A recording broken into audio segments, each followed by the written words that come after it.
46? Yeah. Okay, looks like we're live. Yes. Yeah, looks like we're live. Good afternoon. Welcome to our virtual masterclass.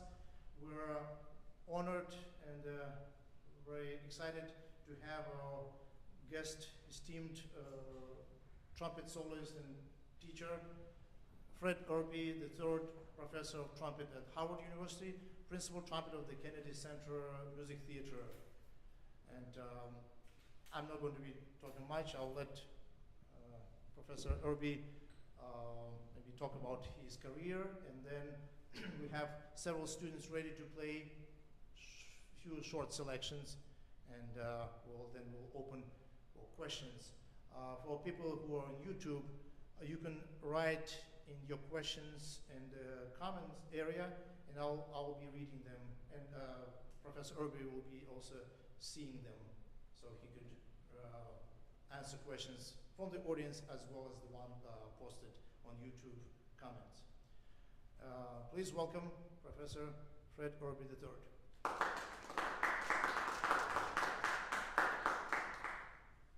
Thank you very much. Can everyone hear me? Yes.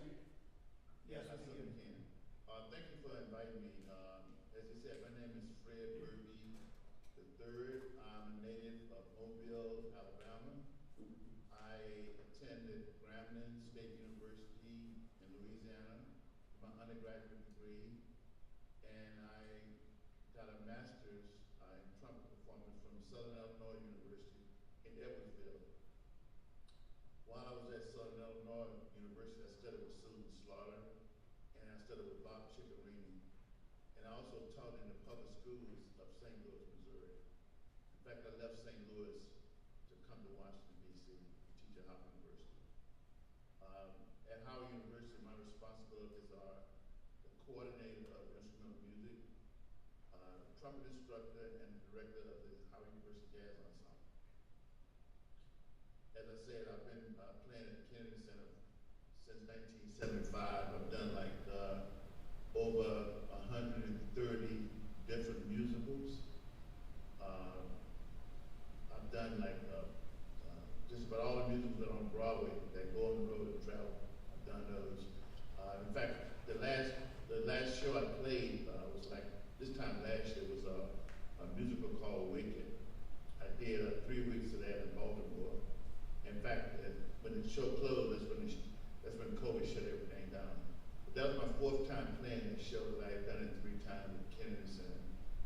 I played Aladdin, Les Miserables, Phantom of the Opera, 42nd Street, Fiddle on the Roof, all the big heavyweights I've done on all those shows. I've also had the opportunity to play the Emmys in 1976 in Los Angeles, California. That was televised on ABC TV. And I've also been in the orchestra for the Oscars.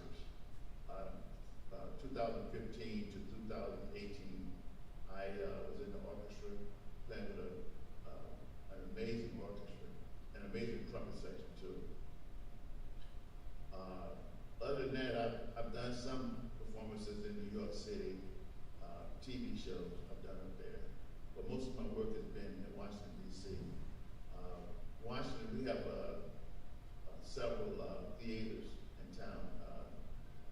As I said, I'm a member of the Kennedy Center Orchestra, so most of my playing is at the Kennedy Center. But we also have the Forest Theater, which they produce a lot of shows there. That is the theater where Abraham Lincoln was assassinated. We also have a arena stage. We have the Signature Theater. We have Wolf Trap, and we have like a lot of other smaller theaters, but a lot of times they don't use big orchestras. They use like maybe 2 or 3 musicians there. As a performer, I've commissioned several pieces by African American composers. One of the pieces, I think one of the students is going to be playing it, Tromba by Ulysses K. I commissioned that piece back in 1981. I think he finished it in '83, and I performed it. I premiered it in '84.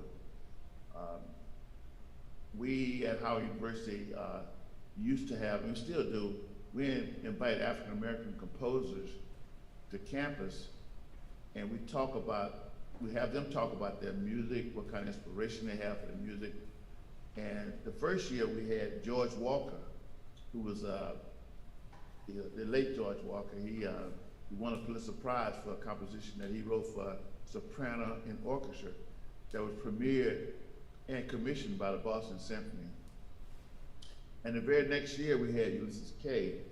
And when he came to campus, the students, my students played like some of his compositions. He has a brass quartet, we played that. And he has a trio for trumpets, for 3 trumpets, and we played that. And I asked him, did he have any more compositions for trumpet? He said he did not. He said he should. So I asked him, what did he mean by that? And he told me that he should because his uncle was King Oliver. And King Oliver was the mentor to Louis Armstrong. When Louis Armstrong left New Orleans, he went to Chicago to play in King Oliver's band. So King Oliver was Ulysses K's uncle. So I asked him I was kind of shocked, you know, to be in the presence of someone like that. And so I asked him, would he write me a piece? And he did, and we corresponded what kind of piece I wanted, how long I wanted, the technical difficulties, what kind of colors I wanted in the piece, and I think it took him maybe like a year and a half to get it done. And also I've commissioned another piece by Frederick Tillis. He just passed away about 8 months ago. This piece is for piccolo, trumpet, and piano. And that piece is called Spiritual Fantasy #1. And in it you'll hear quotes from several spirituals. Go down Moses, wade in the water, come Sunday. And it uses, it's written, it says C piccolo, but it lays better on an A piccolo trumpet. And it also uses a piccolo trumpet harmon mute and a piccolo trumpet straight mute. With the jazz ensemble, which I started in 1975 when I got to Howard, we've done like 45 recordings. In fact, we started recording in 1976, and we recorded it up until last year when COVID shut us down because we couldn't go into any studios. So we have 45 CD child credit. We've traveled to China, we've been to Japan 4 times. We've been to Africa. In fact, we went to Senegal. We went to Romania in Eastern Europe. And we've been all over the Caribbean, like Martinique, St. Thomas, St. Croix, Venezuela, Guatemala, Colombia, Haiti, Jamaica, and Trinidad. And we've done, as far as West, in fact, we've concertized in 11 states. St. Louis is one of the states that we concertized in back in the 90s. Been to Illinois, Ohio, Michigan, Louisiana, Texas, Georgia, Virginia, New Jersey, New York, and Maryland. So 45 years is a long time to be anywhere, so we've done a lot of exciting things, and I'm very proud of that. So are there any questions anyone would like to ask me?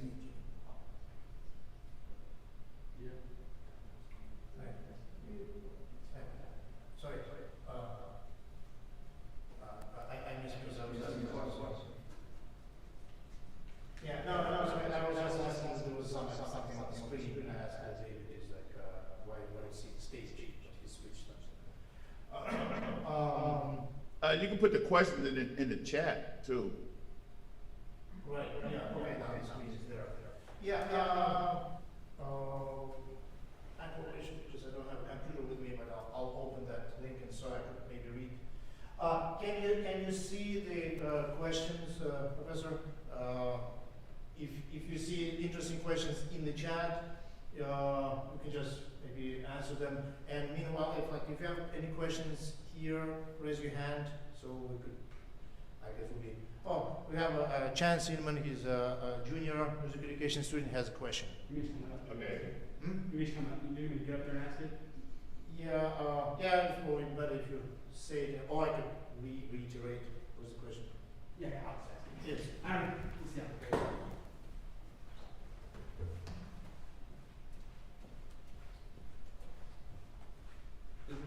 Yeah. Hello, I'm Chance. So one of the questions that I had was, in my music ed class that we're kind of covering right now is dealing a lot with world musics and different kinds of music and how, just how they can influence our classrooms in the future and how we, properly teach them. So what I was wondering is how is going to all these different countries and experiencing the culture and the music affected your teaching in your own classrooms?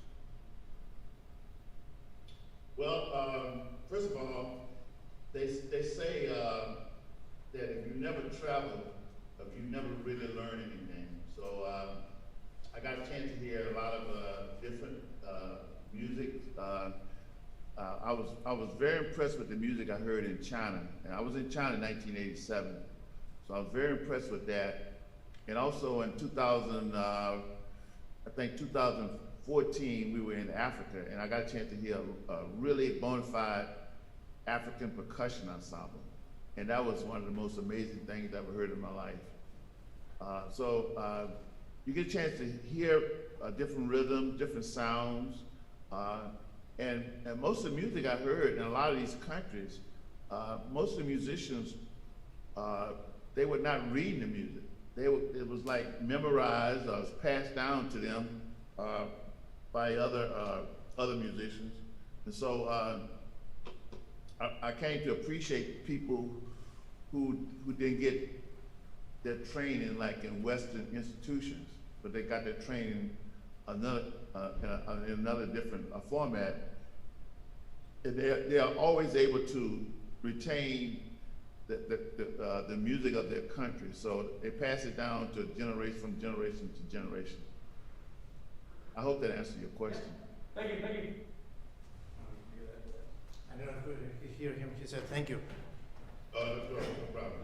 You went off stage. Any other questions? Emily? And actually, that's the camera. Oh, that camera? But you have nice profiles. No. I actually have a couple, but I'll just ask one to start. So you mentioned that you taught in the public schools in SDL. I was wondering what your favorite memories from teaching were and what were your biggest struggles from teaching in these public schools. Can you repeat that again? Talk right into the microphone. Sorry. And fix that. That's the camera. Sure. What was your favorite memories from teaching in public schools, and then what were your biggest struggles when you taught in public schools? Well, I started teaching in St. Louis in 1970. Was it 1971? I started teaching in St. Louis, and my biggest struggle was that I had never lived in cold weather, and I didn't have a car. So when I got to St. Louis, I got hired in January of '71. So when I got to St. Louis, I had to use public transportation, which was the first time I've ever used public transportation to work. And because when I was growing up, I had a bicycle. I used to ride that all the time. So that was the first struggle I had. The second struggle I had, I was given like 5 schools. So I had to make sure I was organized because I had to go to each school twice a week. So I had to really organize that. Time management was very important. The other thing is that in the 5 schools, they did not have enough instruments. So I had to get organized a PTA members in every city to get them to buy instruments for the student to play, because we never had enough instruments for students to play. And that was about it. The one thing I enjoyed about it is that to see the young kids grow as musicians. If you're familiar with jazz, one of the big giants of jazz now is a saxophone player from St. Louis. His name is Gregory Osby. He goes by Greg Osby now. But he was one of the students that I started off in the 4th grade. And now he's on the cover of Downbeat magazine and Jazz Times magazine, so I'm really proud of that.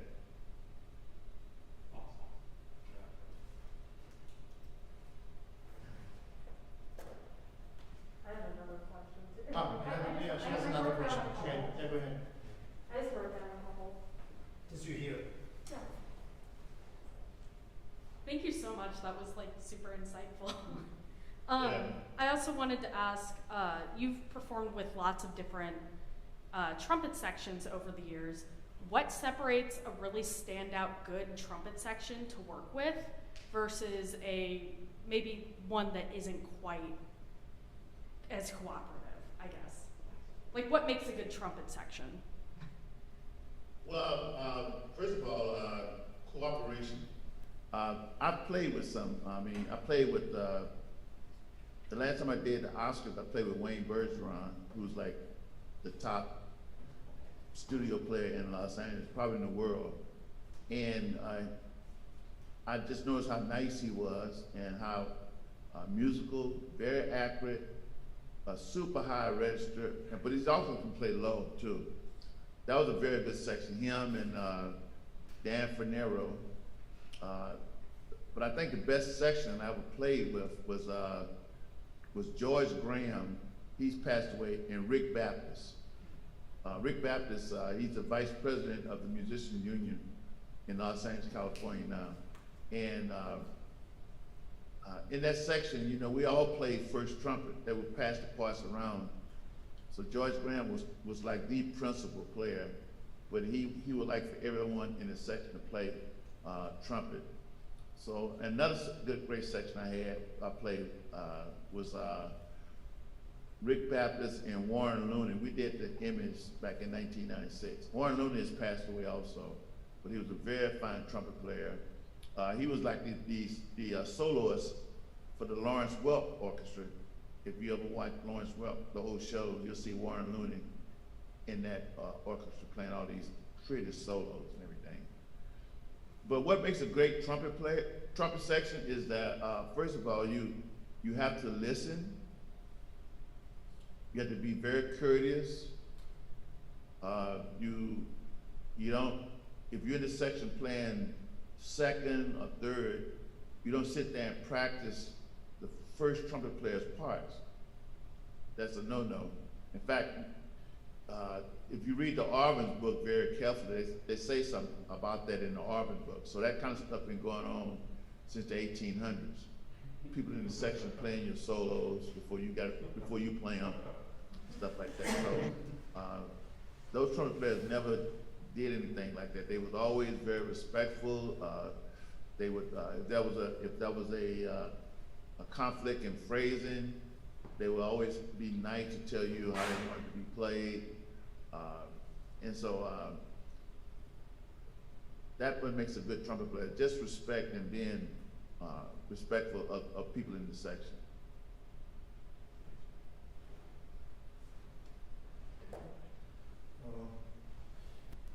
Interesting, I mentioned Warren Looney. I have a friend, Geo Washington. He's a saxophone player and band director in the Dallas area. He also went to University of North Texas, and he has been doing a lot of research on the LA studio musicians. And he, on his Facebook page, posts many good, and while he's a saxophone player, his favorite instrument is trumpet.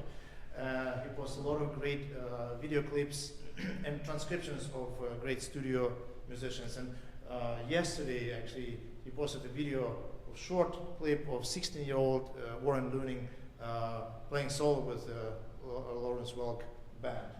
And he said that Warren had this uncanny ability to play, imitate Louis Armstrong sound of different eras.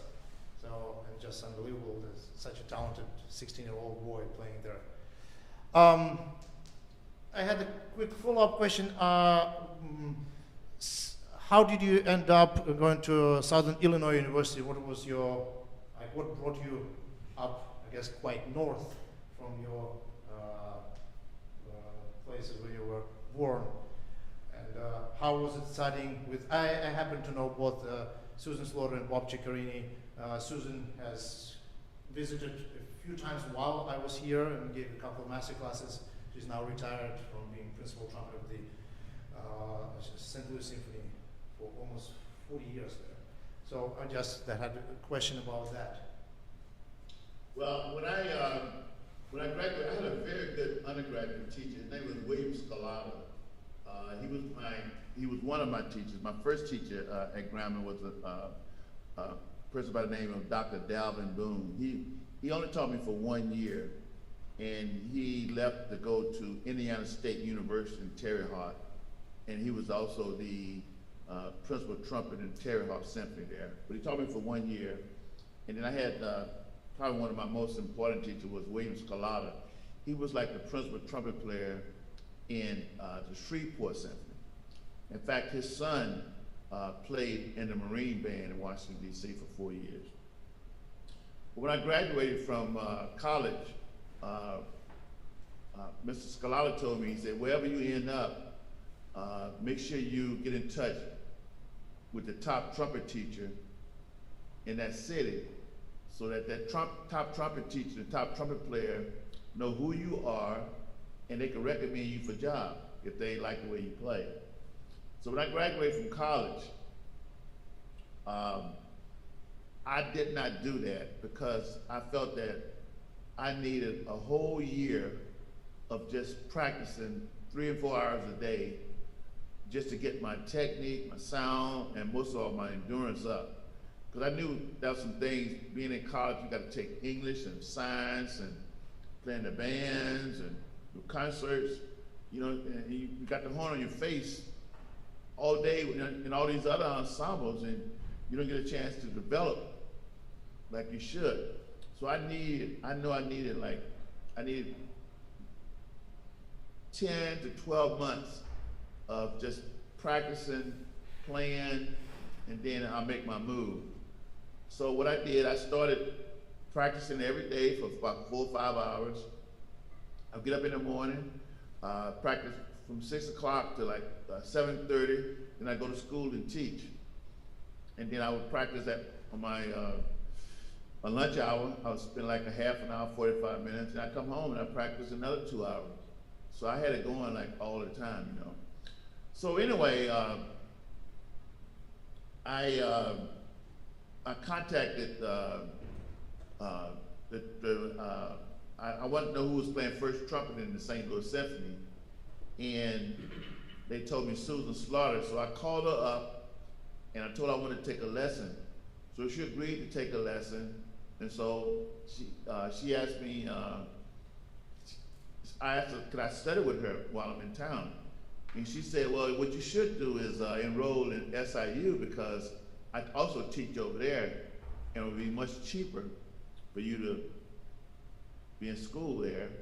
And so I contacted the university about the music department over there about signing up for trumpet lessons, and one of the professors talked me into entering the master's program. And so after like 2.5 years, I got my master's, and I gave, you know, and so about 3 weeks after I got my master's, Howard University called me and offered me a job.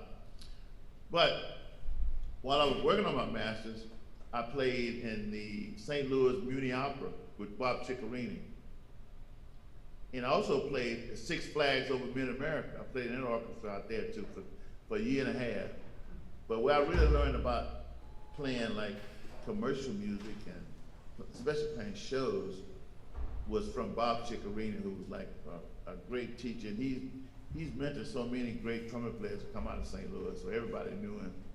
So, but he's a fine gentleman. And so that's how I ended up in St. Louis. And what happened is that when I graduated from college, I just said I'm gonna take the first job that was offered to me. And St. Louis was the first job. About 3 weeks after I graduated from college, they called me up in Mobile and asked me to come to St. Louis to teach. And so I did that. Like I said, I'd never been in cold weather before, and I took a flight from Mobile to St. Louis, and when I got off the airplane, it was snowing. So I didn't have any place to stay. I went to the YMCA. I stayed there for about a week, and then I finally got an apartment. I didn't have no money at all, so it was quite an adventure. But being up there teaching, being in the cold weather, catching the bus, so it was quite an adventure. It was very exciting, and I wouldn't trade it for anything. Okay, I guess we might have start students playing, so we could coach them a little bit, then we could have more questions in between. We have 4 or 5 people ready to play. We'll try to maybe keep it with 10 minutes or so. So we're going to start with Chance Inman. He's going to play Red, White, and Blues by Leonard Bernstein. And we couldn't find much information about that piece, and I only recently came across that in this collection by Blues and Hawks. So I think he'll be playing towards that. I think he made it. This is speaking to the trumpet. And yesterday I did send, a couple of days ago, I did send a PDF file of that music, so hopefully you have some reference.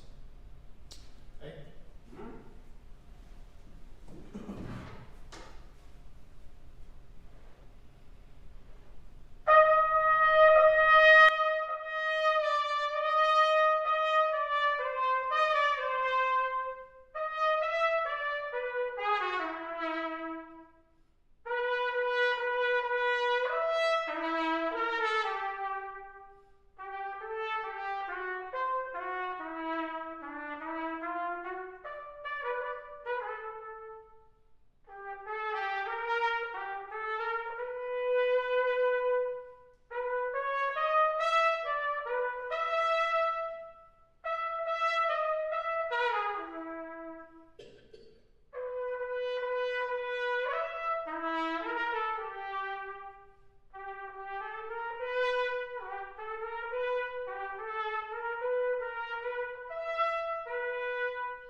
You know, a lot of times when composers write pieces like this, a lot of times the eighth notes should be swung. And I've heard so many recordings of this piece where people just playing the eighth note straight. And also at one point, you were growling, using flutter tongue. Yeah. You should do that more. The blues is about flutter tongue and bending notes and stuff like that. I think in the bottom it says, as in blues singing. Yeah. You know, so do more of that than anything, you know. But the eighth notes, ba-da, ba-da, ba-doo-wah, ba-da, da, da, da-da. Swing the eighth notes. Don't play them so straight. Okay. But everything sounded good. You hit, I think what you should do is like the very end of the piece. When you went up to the C sharp, you kind of like, we didn't quite hit it. I mean, you missed it, but you got it though, you know. Mm-hmm. So what I would do, I always do this, when I get ready to play a solo, and I tell my students this, the very beginning of your solo, maybe the first 2 or 3 measures, memorize that. Because when you go up on stage, a lot of times, you might be nervous. Oh yeah. So you might play, you didn't play no wrong notes, but I've had students that go on stage and they'll play a wrong note. Might have an F sharp, they'll play F natural. And so, memorize the beginning, because that's the first thing people hear. The very beginning, you know, and memorize the ending, because that's the last thing they hear. Now you can like have some issues in between, but the first thing they hear, they're gonna hear something that's played from memory, that's played real well, and then the last thing they hear, they're gonna hear something that's played from memory and that's played real well too. And what I would do is like when you get ready to play these solos and things like that, I would like start at the beginning and then go back to start at the end and go back to the beginning. Let me hear you like the measure 25. And then the second measure on the and of 3. You play the straight, should be ba da da da da da da ba ba ba ba da da da da da da. Let me hear you play that.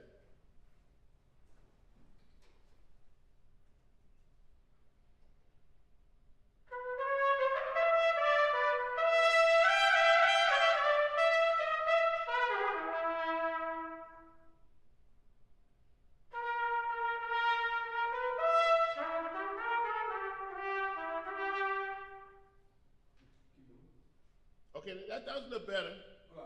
Yeah. I didn't hear you.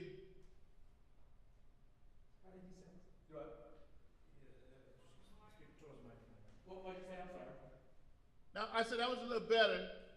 Maybe we can swing a little bit harder too, you know. Okay. Start like start measure 28.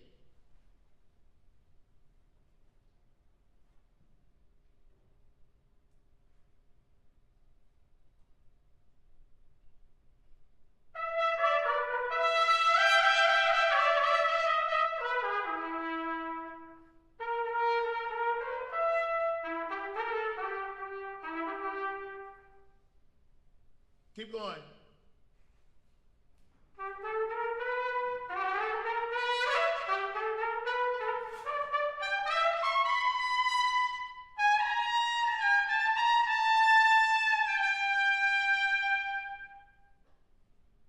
Yeah. Okay, let me hear the last 3 measures.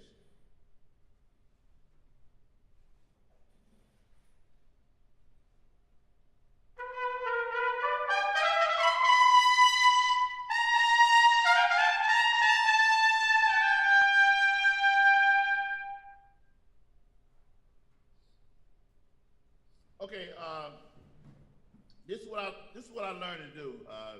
Just trying to survive when I play a lot of shows. Whenever I go above the staff, in fact, a lot of times when I go above out of the staff, I try not to play any notes that use more than 1 valve. Okay. And I think that you were playing the high C sharp, 1 and 2. Am I correct? Yeah. Yeah. And try playing that high C sharp with just the second valve. Okay. The second sound? Yeah. Okay, I got it. And what you want to do is like scoop up to it. Okay. Let me hear that again, the last 3 measures.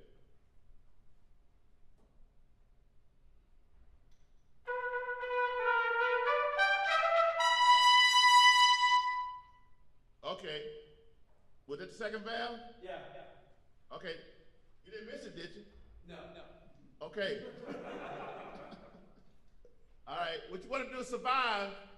So everybody always look. I know with a lot of auditions, they always give the trumpet players.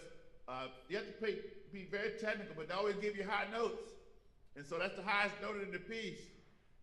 So you want to make sure that you hit that note and everything. Yeah. If you're gonna be a good lead trumpet player, that sounds very good. Thank you, appreciate it.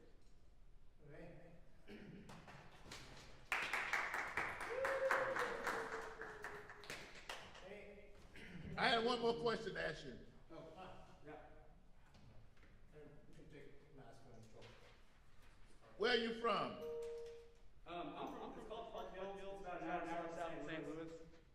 Okay, what year is this for you? Junior year. Junior? Yeah. Are you in music education? I am. Okay, good. Well, I could just tell you're gonna be a good, very good music teacher. Thank you so much. All right. All right, who wants to go next? We have Dakota, Alex, Layden, Emily. Whoever is, and you guys, I know you might still take a few more minutes to rest. Maybe either Dakota or Emily. Okay, we have a question. Do you want to come up? Or I could, yeah, you can just come up. It's like, it's really like. And when you do questions, take mask off because I'm away and it's better.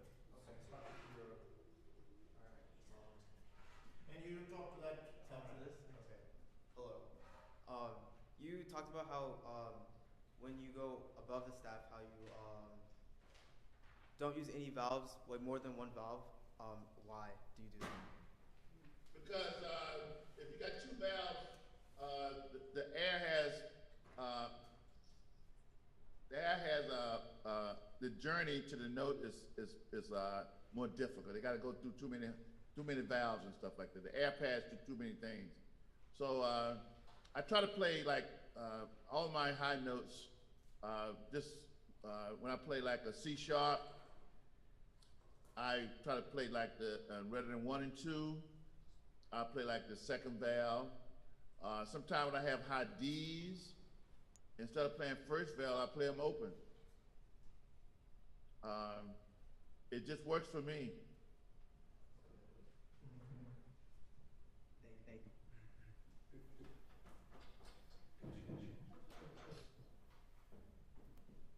A question? Yeah, another question. We have a gentleman who has a question, and you might know him. Okay. Talk to that camera so there are people see that. And you can take mask off. Dr. Fred Irby, this is Carlo. Hey, how you doing? Doing well, how are you?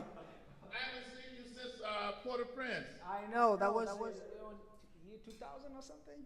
That was a long Yeah, time. I've been keeping up with you on Facebook, I know. and Dr. Lacey Fitzgerald tell her all about you and everything. Yeah, I'm happy to see you. I think I knew you at Missouri, right? Or working on your doctorate? yes.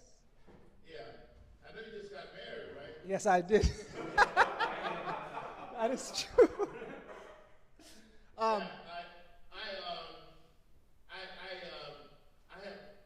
you remember John Luke, Percival? Yes, I remember him. I mean, I know him. Okay, I know, yeah. Well, he came to Howard, you know. Yes, I knew that. Yeah, okay. Well, I'm glad to see you, man. You know, for some reason I forgot about you there and everything. I know. Actually, I But wasn't in. I'm very proud of you, what you've accomplished and everything. Thank you so much. Right. Well, it's kind of hold. Go ahead. You have a question? Well, the question I have, I remember there was a big band that I remember you told us about when you came to Haiti. Maybe it was like the university, you called it Huge 2000, I remember? You speaking to the microphone, I can't hear you. Yes. I remember there was a big band that you were conducting, and I remember they have recording, and it was a UG 2000. I remember. Was that a group like from the university, or was that a group? Yeah, I have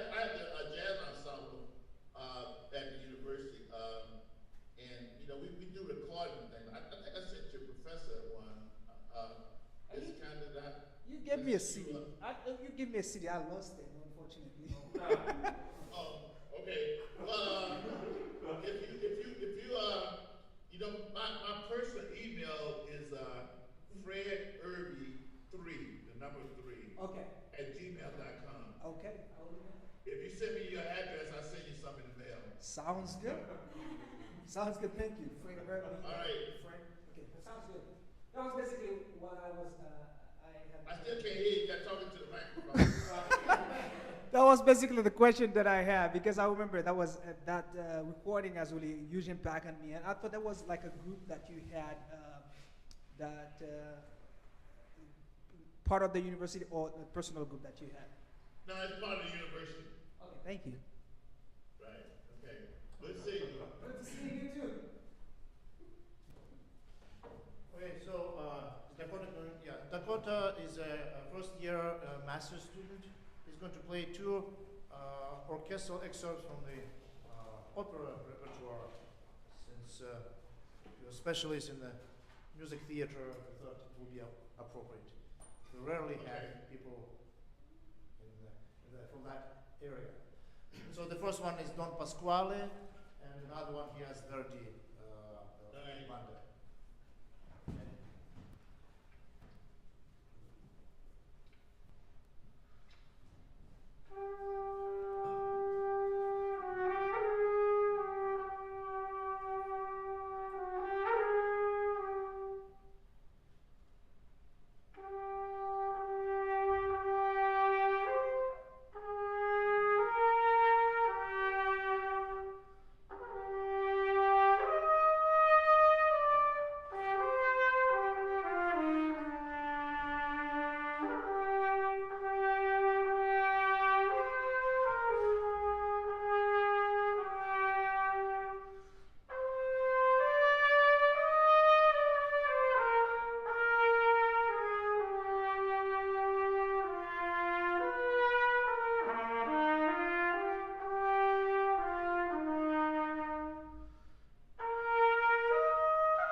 trumpet player with the Chicago Symphony now, Itaban.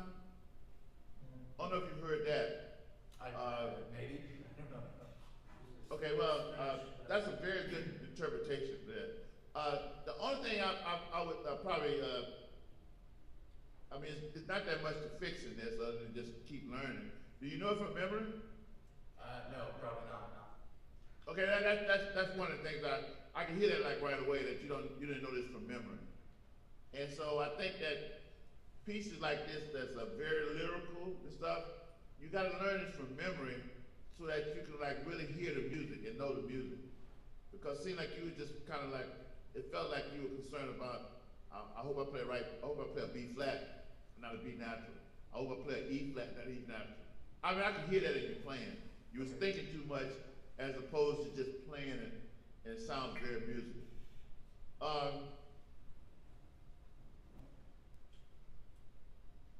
You see, like in the third line,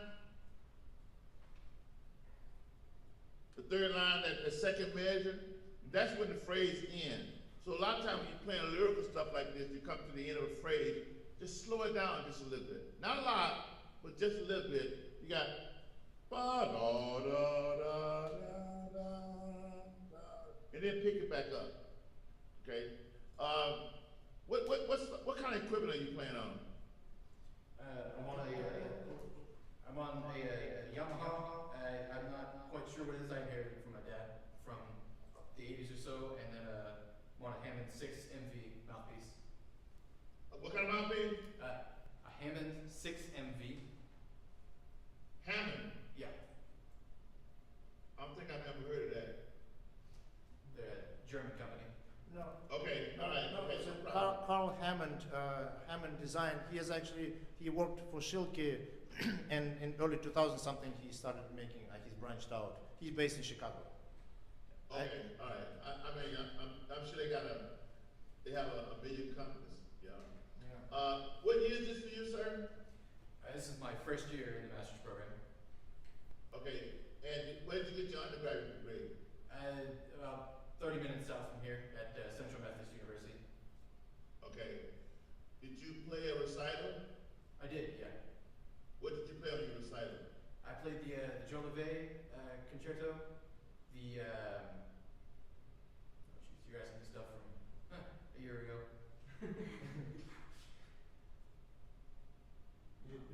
Did you do Gregson first of all? Yeah, the Greg's. I played it for my audition here. Yeah. And What was that piece? the Gregson, sorry. And Okay.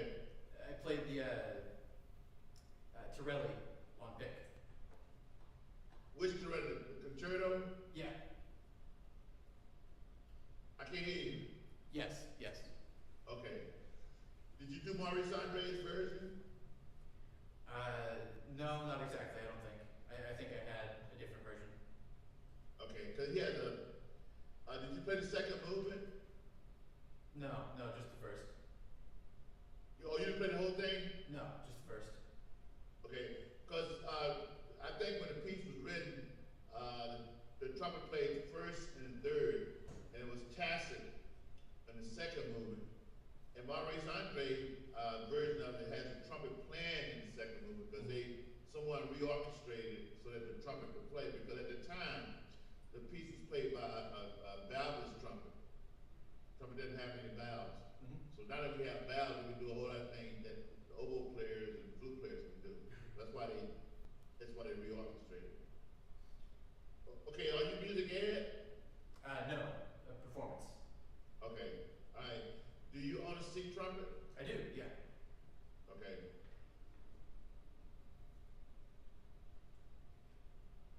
You know, a lot of times, I mean, you didn't sound like this, but most people when they play like D, fourth line Ds, they have a tendency to play a little flat on those notes, but your notes is right in tune. But what happened is that a lot of times this piece is played on the C trumpet. So that when you just transpose it down a whole step, you know. Sure. Because like I said, I try to play a lot of notes in which I use the least amount of valves. Like if you play it on the C trumpet, what would your first note be? G. Right, no valves. Right. No, and what would your last note be? It's just a C. Right, no valves.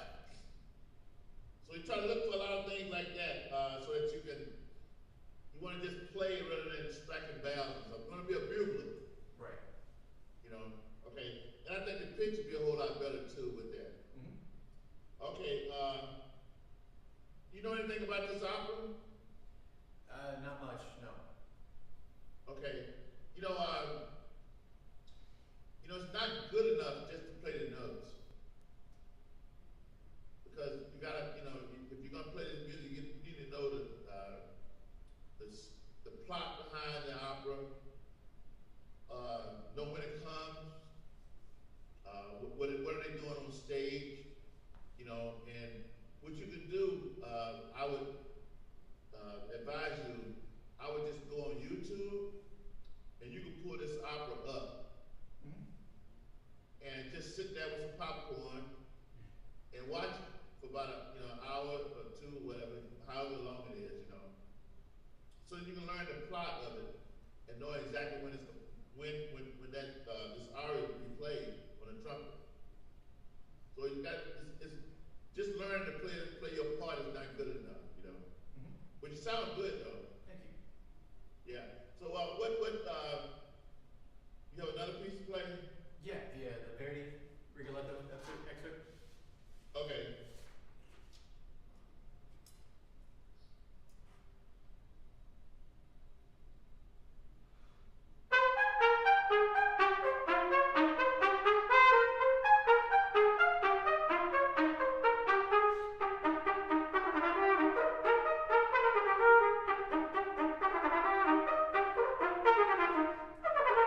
you know,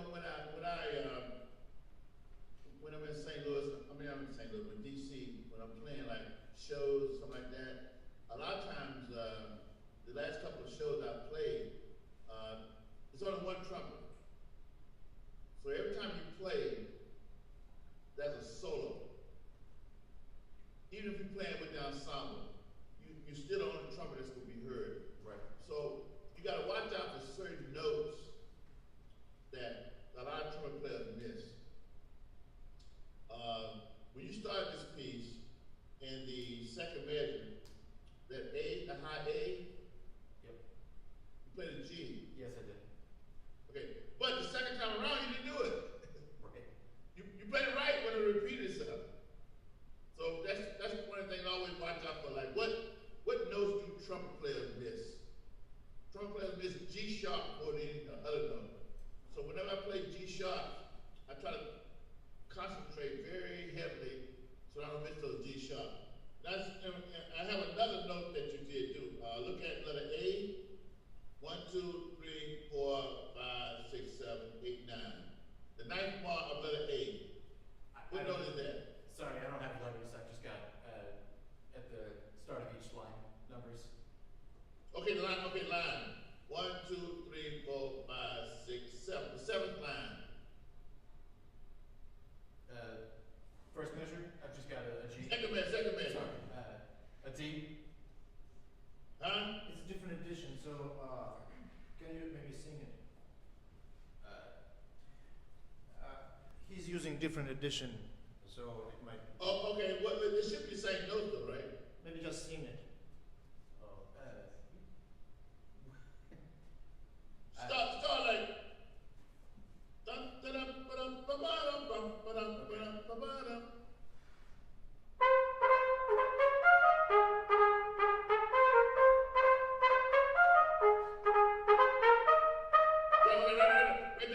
Right there. Bum, bum, bum. I think the first time you put it D natural. Okay. Yeah. Bum, bum, bum. Okay. You see what I'm saying? Yes. Okay, I mean, you know, it fits in the D fits in the chord, but it's not the right note. Everything. Right. Yeah. So like, a lot of trumpet players have a tendency, like sometimes when they have like F, especially in phrases like that, they'll play a D, exactly what you played. So those are the things like you have to watch out for. And also I would advise you, like whenever you get ready to practice and play solo, tape yourself. Do you tape yourself a lot? Yes. Yes, I do. Okay, tape yourself and go back and study. Study what notes you missed, and just so isolate those things, and maybe it'll be better. But it sounds really good. Thank The you. timing is really nice. Thank you. Thank you, sir. Yeah, no, it's good. Emily or Layton? Sure, I mean, I can go, unless Maybe go next week. Sure. Yeah. Okay, we're going to have. I'm just gonna do the first page, that's what we discussed earlier, just Mhm. because I'm short on time. Right. Yeah. So Emily is going to play just the opening of the Pakhmutova concerto. Okay. Alexandra Pakhmutova, she's still alive. Is 92 or 93. Very famous Soviet Russian composer. Oh yeah. She actually, you probably know Betty Scott. Was she a professor here when you were in St. Louis? Right.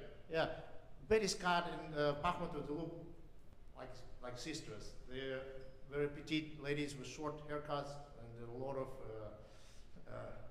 personalities. Right.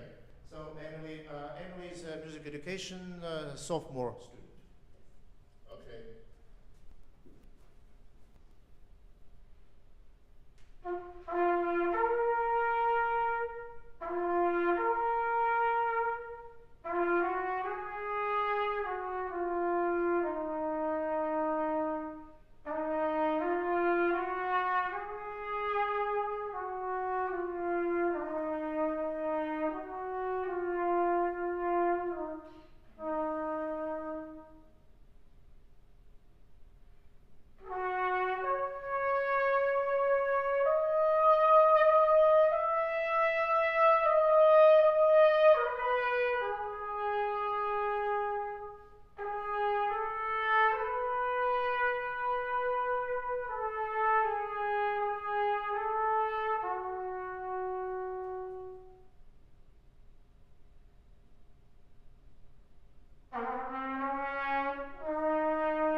I forgot that was one. She's going to stop here, so.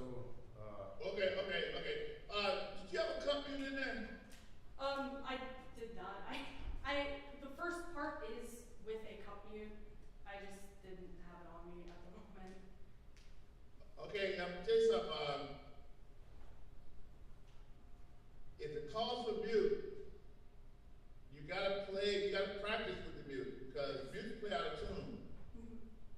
And if you don't practice with a mute, you know, I had a student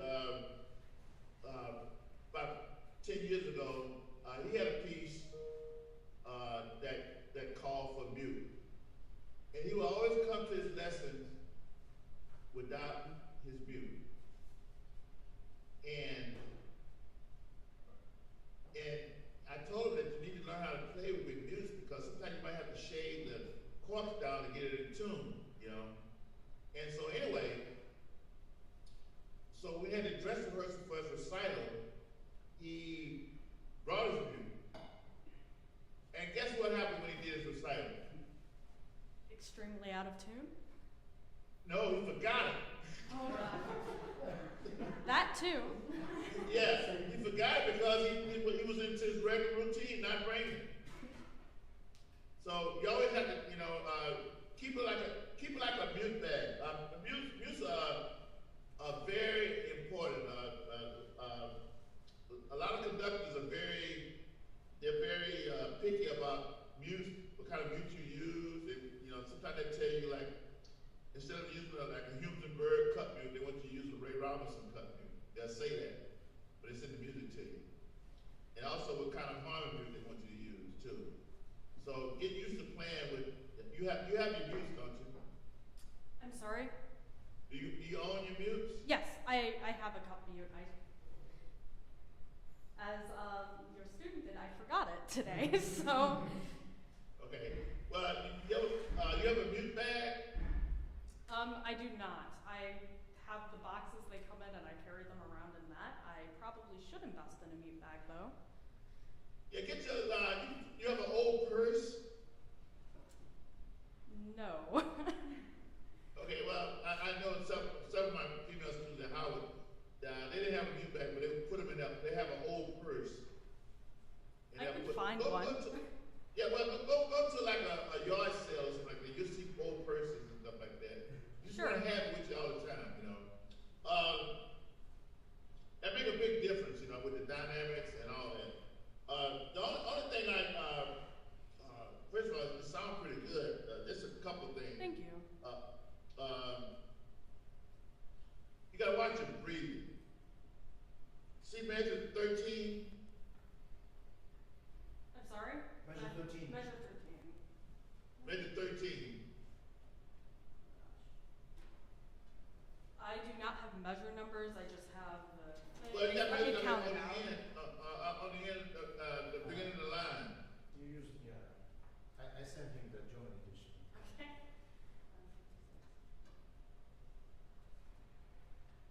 It's before the letter, yeah. Okay. Then the first line. Yeah. Yeah, I totally ran out of breath there and I should have had better control of that. Okay, well, you gotta take a big breath at 10. Yeah. And so I would mark my part BB. I always put, when I have to take a big breath, I put right BB. That means big breath. Okay? Also at measure 42. When you go to the Allegro, Yes. you said da-ga-da, da-ga-da, da-ga-da, da-ga-da. You gotta make sure you hold the quarter note out. Okay. Right? Also, there's a couple spots here like the double tongue wasn't quite as crisp as it should be. What do you work on when you work on your double tongue? I have like a few exercises that like just handouts and stuff that Dr. A has given me that I usually go through to work on my double tonguing because that is something that I have struggled with in the past and I admit it's not up to par, but it's something I have just been repetition mostly, just trying to get faster and more crisp. Well, it's not so much gets faster, but it's clean. You know, you play. Yeah.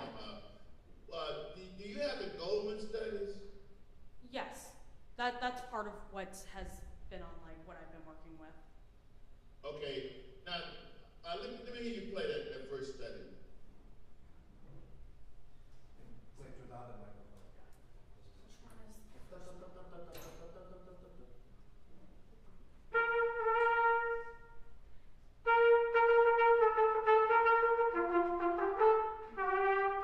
Okay, hold it. Slow it down. Slow it down. Bop, bop, bop, bop, bop, bop, bop, bop.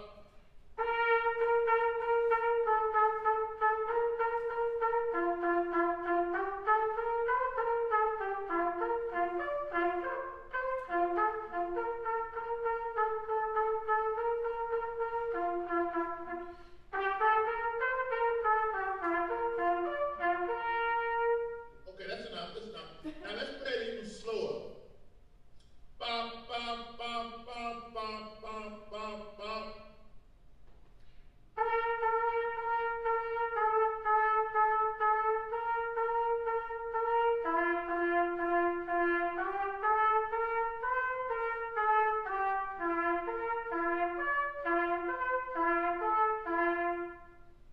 Okay, now let me hear you the same thing. Put a little space between the notes. Again, bum, bum, bum, bum. Not short, but like little space between the notes.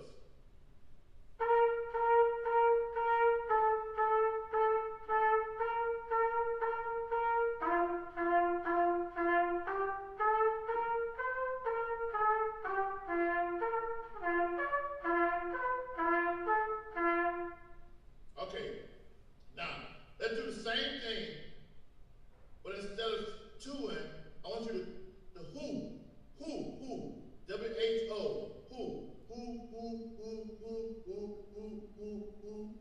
Let me hear you do that. Who.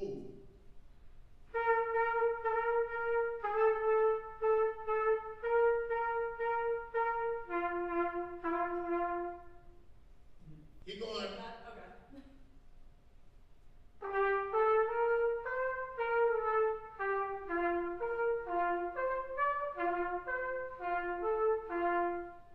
Okay, now I want you to coo every note. Coo like K-U. Coo, coo, coo, coo, coo, coo, coo, coo.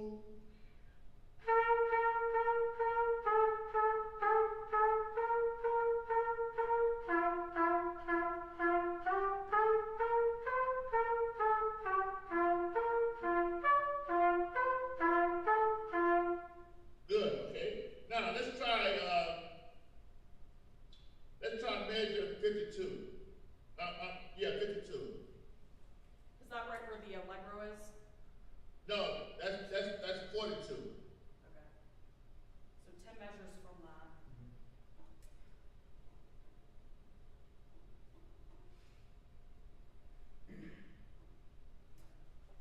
It's like, I tell you what line it is. 1, 2, 3, 4, 5, 6, 7, 8. The 8th line. I think they're different, like we have slightly different editions. I think I know where it is though, so. Okay, with the pickup. Da da da da da da da da da. Right there. Da da da da da da da da da. From here.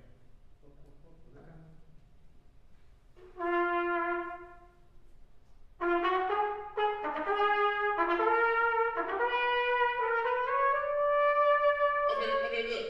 That sounds so much better. It sounds so much better. Thank you. Yeah, so what you need to do, like that exercise, that Goldman study, try playing that without using your tongue. Just use the air, say woo woo or cuckoo. Play it like 5, 6 times a day. And I guarantee you your double tongue is gonna sound so much better. Thank you so much. All right. You sound really good too. Thank you. All right. Thank you.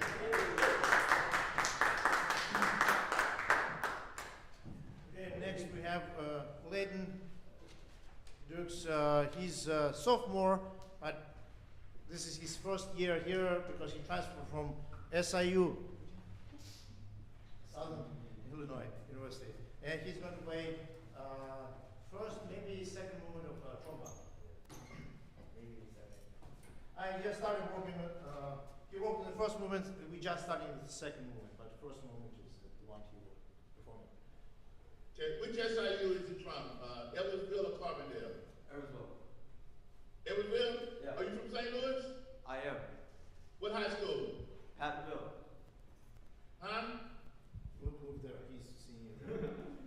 from Pattonville High School.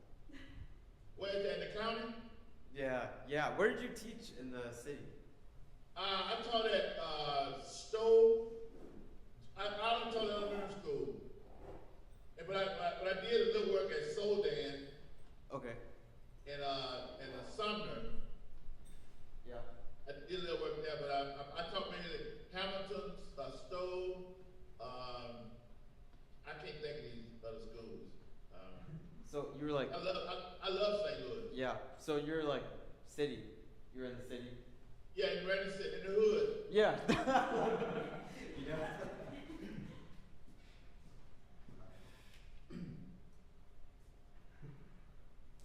Now, which movie are you gonna play?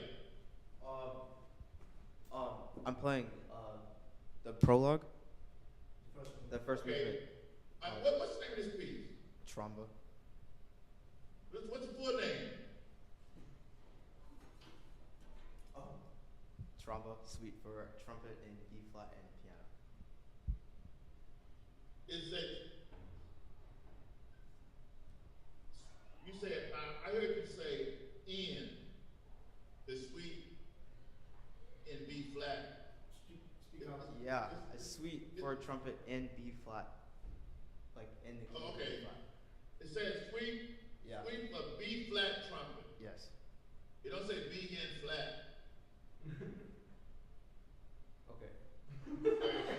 Now, what is a suite?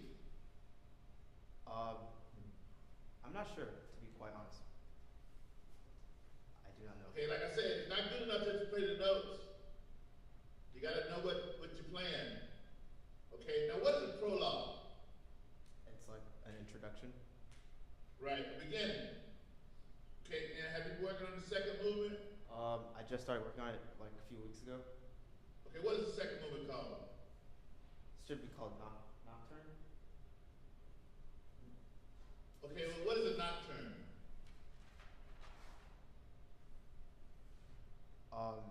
Does it mean like something is still or not? Like, I Nocturne, it means night song. Okay. At night. Okay. Whenever you see the word nocturne, it means night. Okay. Okay. All right, let's hit the trumpet beginning.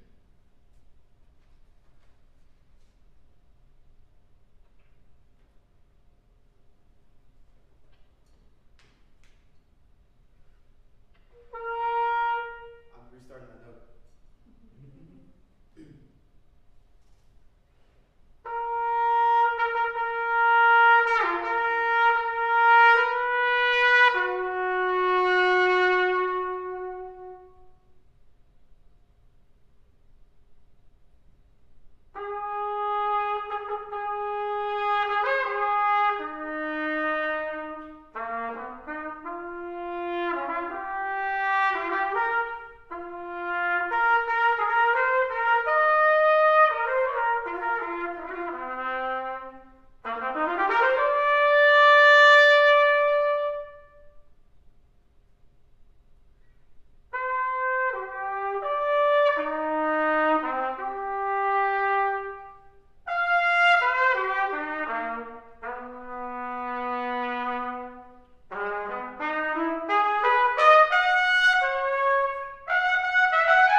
4 pages.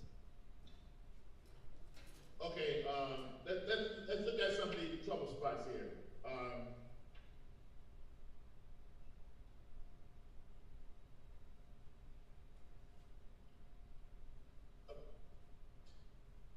Measure 12. Okay. Okay, well you got the and 3. Yeah. You got C, F, C. You playing C, D, C. I did play it. Yeah. Okay. The other spot too is measure 22, 21. Yeah. On the 4th beat. On the and of 4, you have an E flat, you're playing G flat. Okay, let me hear you at measure 20. Okay.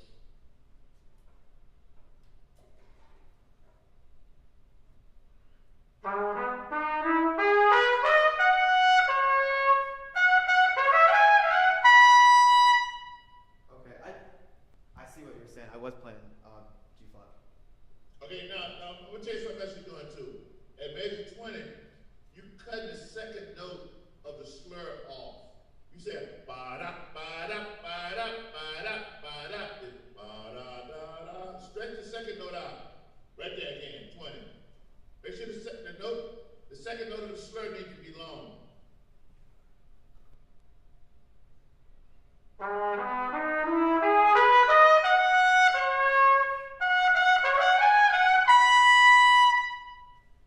Okay, good. But don't say da da da da da.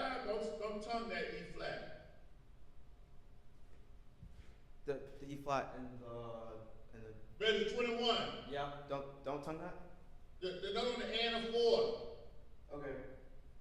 You keep tonguing it. It's part of the slur. Do it again.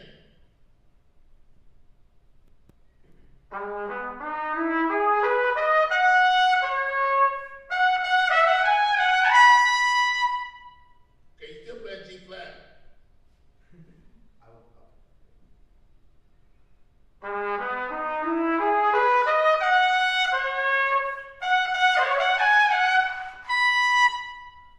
Keep going, keep going. I'm gonna play that whole thing over again. I got you. Huh? I'm gonna restart the phrase. Don't restart it. Let me hear you from that point after the high D flat. Ba-da-ba-da-ba-da-da.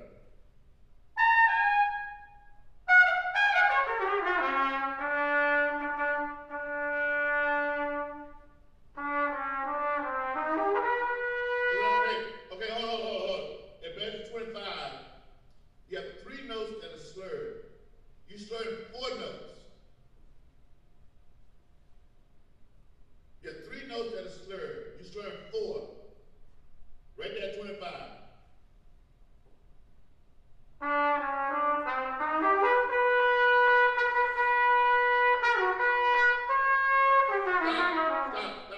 Stop.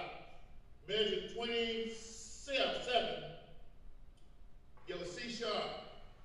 It should be short. You play it long.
commissioned this piece, and I studied it for about almost a year before I premiered it. And one of the things I was scared of is that phrase starting at measure 20. That's when you go up to the high C sharp. So like I said, whenever I play pieces, the most difficult part of the piece, I try to memorize that. So when you get to measure 20, you should know that from memory. Okay, the other thing too is that at measure 34, the trill should start right on the note. You said, da, then you start the trill. And start the trill like right away. And start it soft, and then crescendo. So let me hear you right there.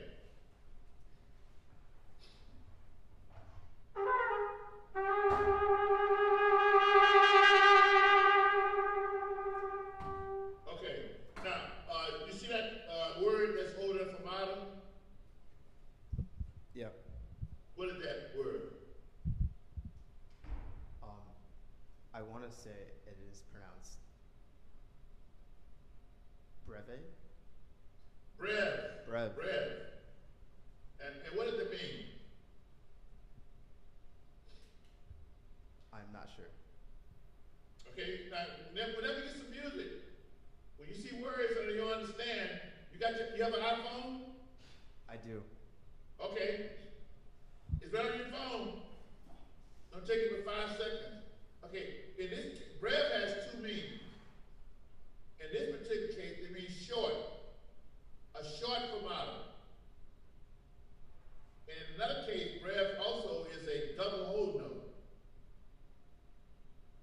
When you're like 4/2 times, you have two half notes.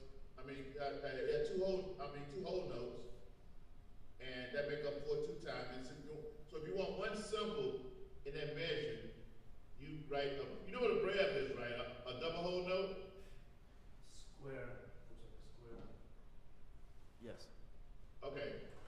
So look, whenever you see these phrases, see words and things like that, just look them up and just make it a part of your memory. And write the correct meaning on your music so you don't forget it.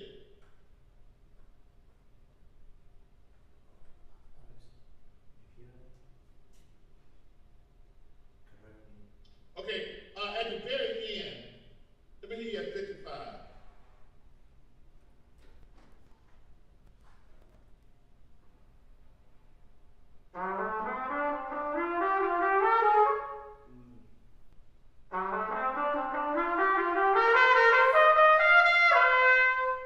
Hold. The last note is not long. Ba-da-da-da, ba-da-da-da.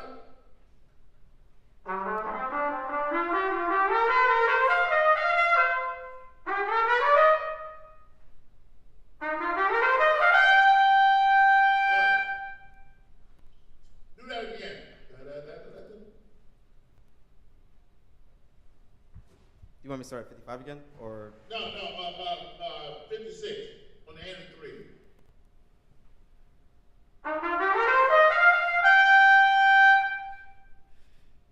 Okay, we're gonna break this down here. Play me the first 4 notes right there. The first 4 of the slur, or the? No, on the end of 3. Okay.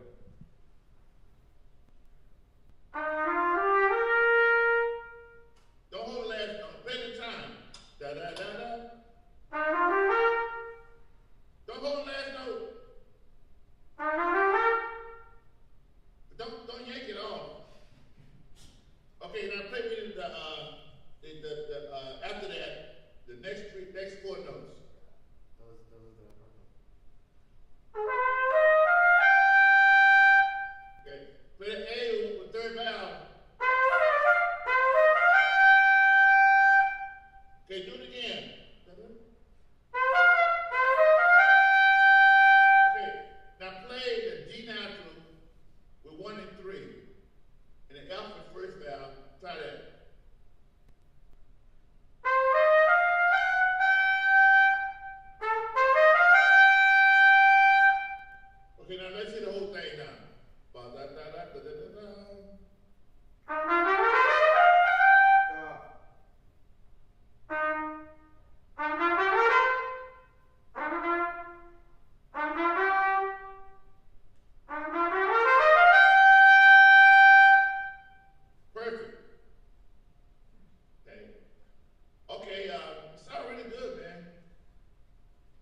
Thank you. Yeah. So, you have anything else? You have a nocturne? Um, I have the first half. Pretty good. Let me hear that.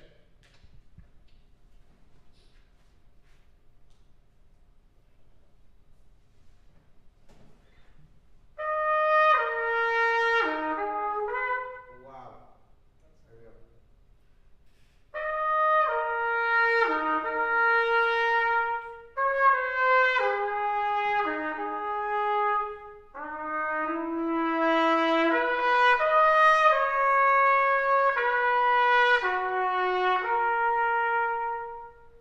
Okay.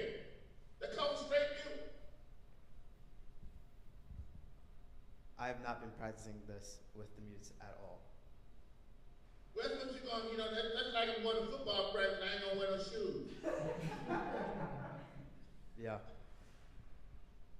You gotta use mutes. You have a straight mute? I do. Yeah, you gotta practice with a mute, that's how you gonna play it. You ain't gonna play it open. You gotta play it with whatever it calls for. That's how you gotta practice it. So you practicing wrong. Yeah. Okay, and later on in that piece, it's called the solo tone mute. Yeah.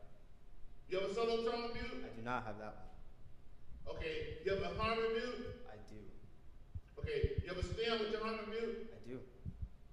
Okay, take the harmony mute and use the stem and pull the stem out like a little bit, halfway out. So it'll be soft. Okay. Okay, one more time.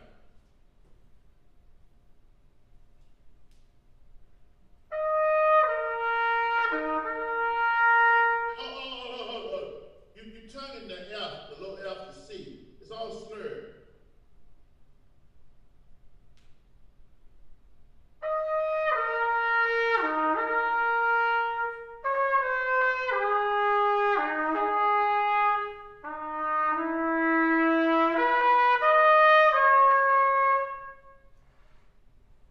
I'm restarting that. All right.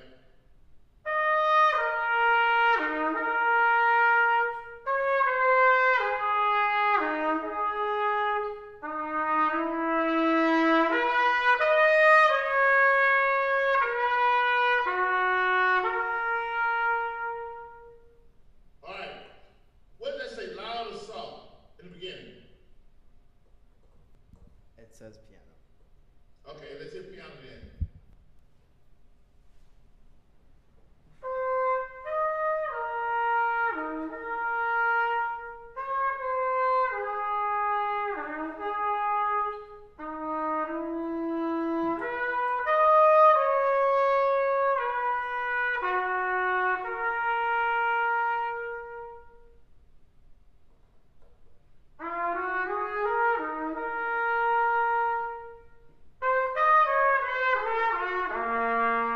Okay, hold on, stop.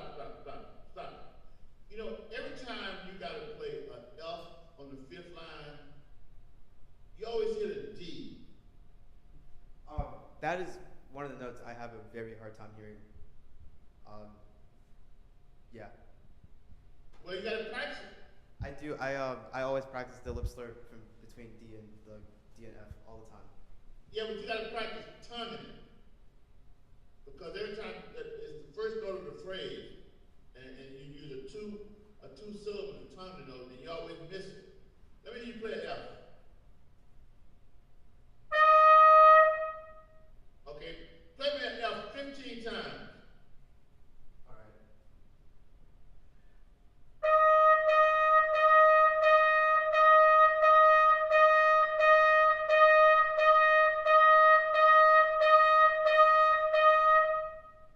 All right, that's how you play it. Just keep playing the notes so that your body, your lips, have some kind of muscle memory. That know exactly how it feels. Because what's happening is you don't have no muscle memory with that note. So you got to play it. But not only that, but you got to play it so much till when you get ready to play it, you can hear it. And that's one of the problems, you don't hear it. You got to get a note. If you play it so much, you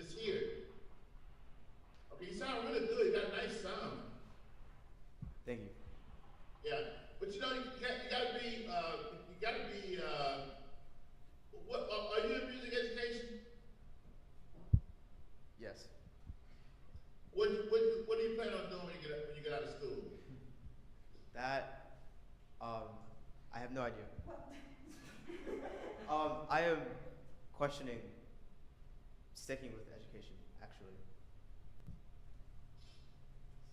Okay, well, you got to be a good musician to be a good teacher. That's very true. Yeah. Yeah. Did you have a private teacher in high school? I did not. What grade did you start playing the trumpet? 6th grade. And you just played in the band at school? Yeah. I have a very strong jazz background. That is usually what I tend to gravitate towards. Would you want to be a jazz player? I really do. Yeah. And where you gonna play? What am I going to play? Where? Where? Everywhere. I want to travel and play everywhere. Okay, that's good. At least you have some idea of what you're gonna do. But you want to go to Paris, right? Yeah. You want to go to Spain? Yeah. Okay, the first time you go to Paris, it's very exciting. And the 5th time you go to Paris, it's kind of exciting, but not quite the same. But after you've been there like 20 times, it's not exciting anymore. Okay, do you improvise? I do. I'm not the greatest, but I do. I'm very enthusiastic about it. What tunes do you know? I transcribe a lot of solos, so I know a lot of songs. If you want like standards, I know Like what? I know like Billy's Bounce. I know CJ and Blue. I know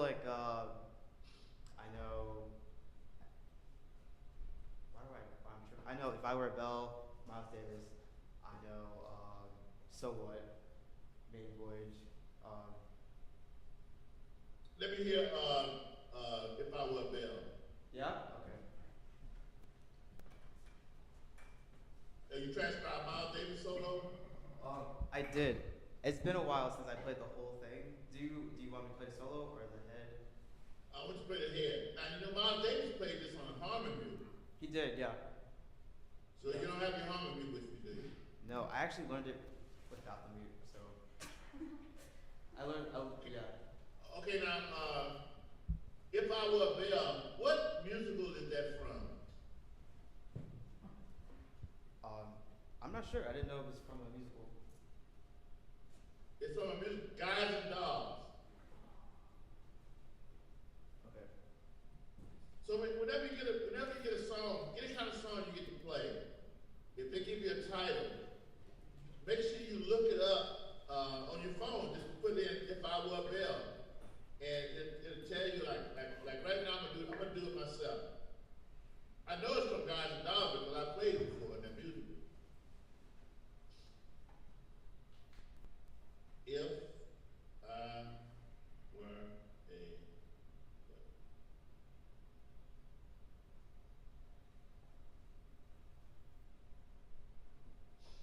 You know who the composer is? No.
lesson and find out who did the original orchestration, what year was it performed on Broadway, what kind of awards did the show win. You just want to be knowledgeable about anything. Don't just go and play the notes and just walk away. You know, you want to be very inquisitive. And you got to start being inquisitive because, you know, a lot of people lose a lot of money because they let financial planners invest their money. So they're not inquisitive about it. Then they lose all their money. The first thing they say is, oh man, you know, he stole all my money. So try to be inquisitive about everything. All right, who we have next? We have Alex. Am I going? Yeah, because we started later, so. And Dave is going to let it run. And I really appreciate your words of wisdom, because it's one thing when they hear that from their teacher, they're like, oh yeah, of course. Like, suddenly someone across the country says that you need to write down all the terms and all things. It's just it's not just crazy Russian teacher does. You know? Right. Alex is going to play. I will just do maybe the opening, the part of the Canon Sonata. Sorry. Okay.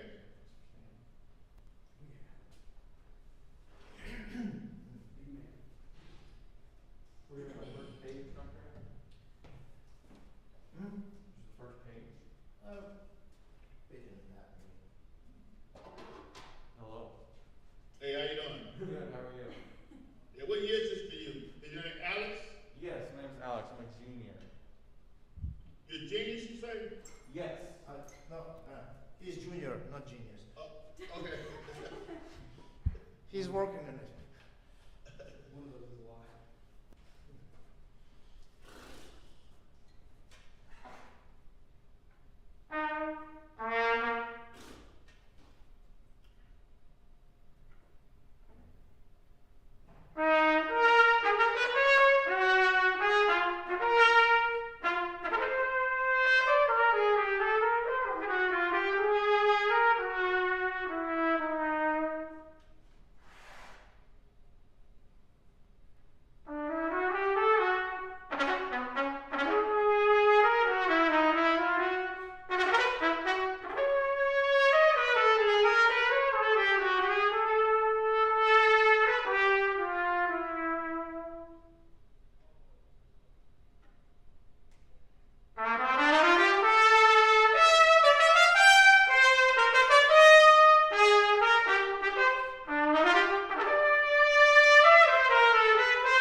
That's a good place to stop. It's the end of the exposition.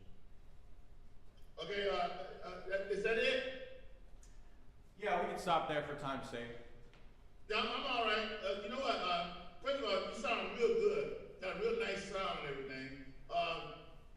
You know, this piece, this version here is the second version that he did when he wrote this piece. Have you ever tried to find the original version? No, I have it. I know that it was the lyrical section was kind of shortened. Yeah, everything was short. And I think the first version sounds better than this one here. Some of the rhythms are different too. So you should try to get the. I got it in my office, so when if I get a chance to go back up to school, I'll make a copy of it and send it to you. Okay. Right, but it's quite different. The other thing is, like when you get to letter P,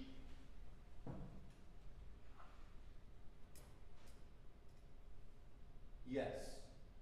there's a whole other section right there that's omitted. Okay. At P, Right. you said? Yeah, P. So at the very, very end? Yeah, there's a whole other section that's missing that was in the original. Interesting. And it sounds a whole lot better than this version of it too, you know. Okay. So you should try to find that version of it because it sounds, because nobody's playing that old version, but the old version sounds better. Now it's longer. It's longer, and some people don't like it because they get tired. But I don't think you'll get tired doing it. You Well, know? I'm only playing the first movement for my recital, so I probably would make more sense to play it longer. Okay, right. What are you in music education? Yes. Okay. You're a junior? Yes. Okay. So why you don't want to play the whole thing? I can play the whole thing. I don't know if I'll get to it by my recital time. I need to record it here in a couple of weeks. This week, probably. Okay. You play too good not to do the whole thing. Okay. Maybe I will in the fall, I guess. Yeah, okay.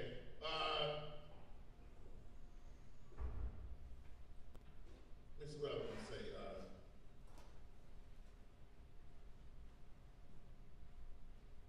You know, when you go into straight view, Yeah. okay, do you have the piano part? Yes. It's down below everything. I could find it if you'd like. Okay, let me just say this. When you get right there, the piano hits a chord. Da-da-da-da-da, da-da-da-da. So you can take your time with that. Okay. Piano's not playing. Gotcha. It happens later on too with let me see, at letter K, it happens again, at K. Okay. Same thing. Okay. Yeah, the piano's not playing. So what you need to do with all these pieces, when you get ready to listen to it, watch the piano score. So you can see exactly what the piano player is doing.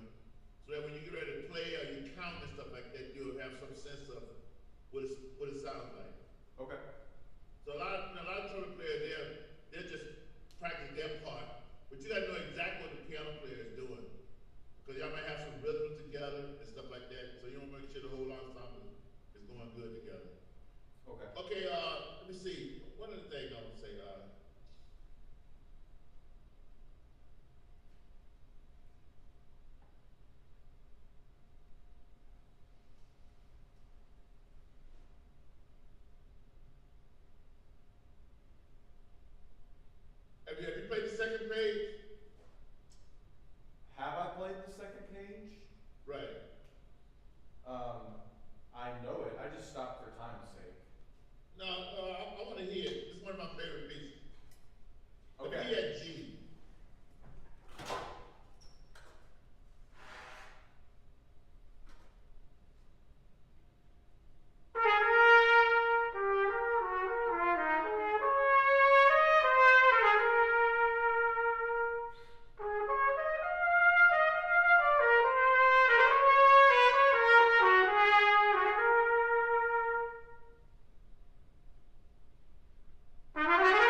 to have a separate stand, a separate music stand right next to you, and put it down flat, and put a towel over top of it, so you can just reach over it and grab it, and so that when you grab the mute, or when you put it back down, it doesn't make any noise because it's on a towel. Okay, and you don't wanna like be bending down on stage because as far as like visually, it doesn't look good. Okay, gotcha. I trust you. Okay.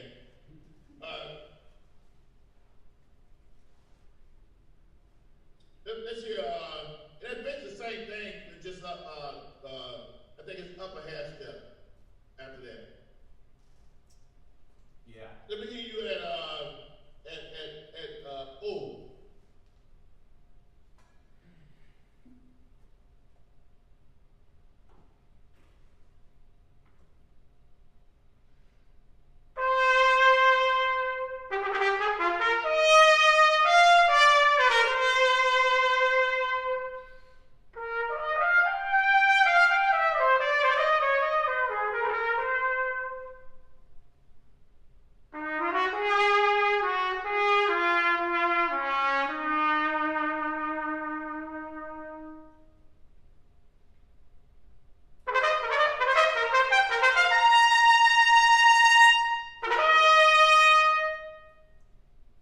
That was good.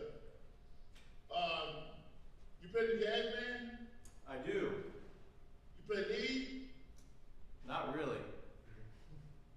Okay. You sound good, sound strong too. Thank you. Yeah. You know, and one thing I know is every time you get to like phrases where you gotta like that has some fingering challenges, Yeah. we miss all those things. Like at the very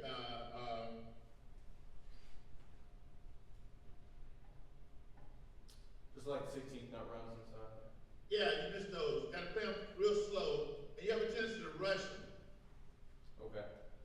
So listen to a lot of recordings. David Hickman has a really, in fact, his version is the old version, the one that's, he did it about 30 years ago. So you should really listen to how he plays, especially those runs and things like that. Okay. Try to get them in tune, everything. But you sound really good. You got a real nice, pretty sound.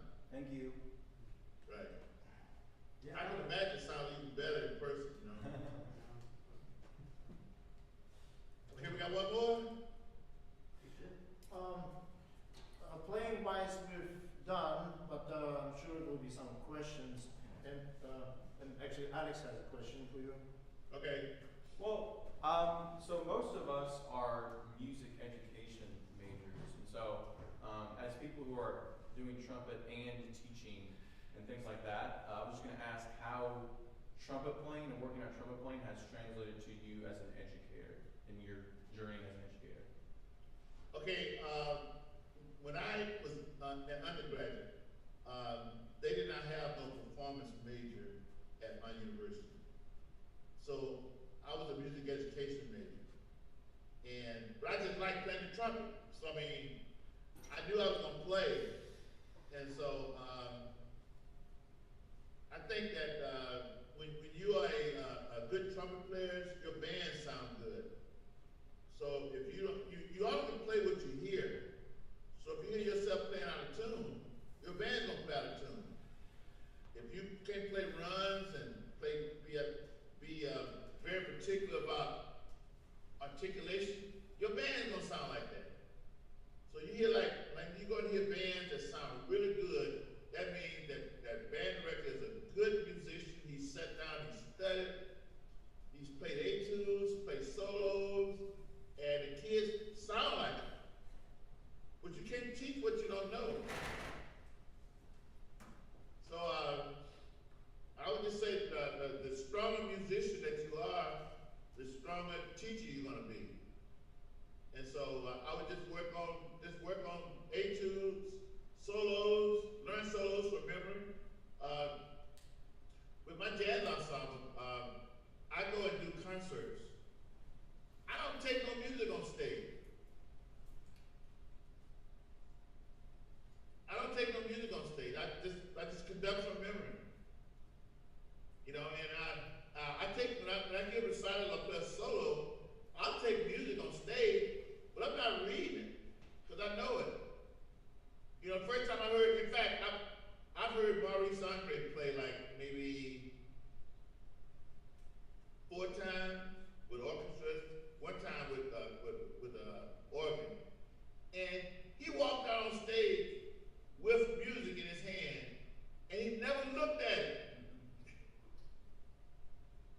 looked at the music, but it's on the stand though.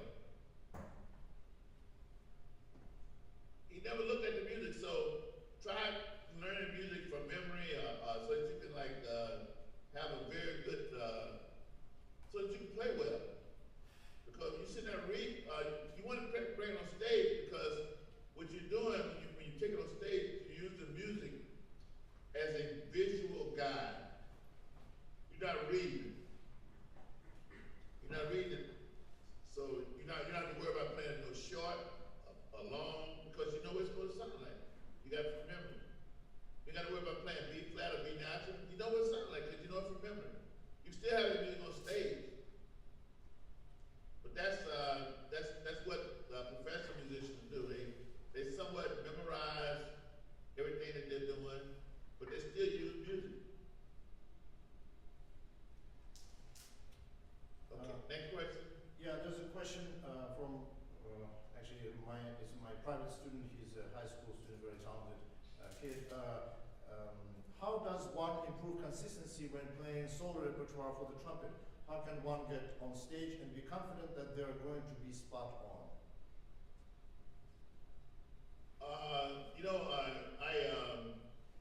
I was talking to one of our teachers the other day. We had a bass student to apply to Howard University, and she said that she's in high school, so she said she wanted to major in performance. So I asked the teacher, the bass teacher who heard the audition tape, I asked him, I said, well, do you think she's good enough to be a performance major? And he said, it depends on how much she wants to work. If you don't put enough time in it, it's not going to happen. So in order to play real well, you got to put time on the instrument. You got to play the instrument every day, a lot. You don't have screen sharing? I don't know now. Dave actually left. But he's gone? Yeah, I try. You wanted to show some score? And I have a thing I want to show everybody. Are you a host? I guess, yeah. There's a computer backstage. I could. Okay, I tell you what, let me sing you this thing here. And I want to hear me play something too. So I sent both of them to you. And then you're a host, and so you can do like screen sharing. Okay, let me put it up right quick.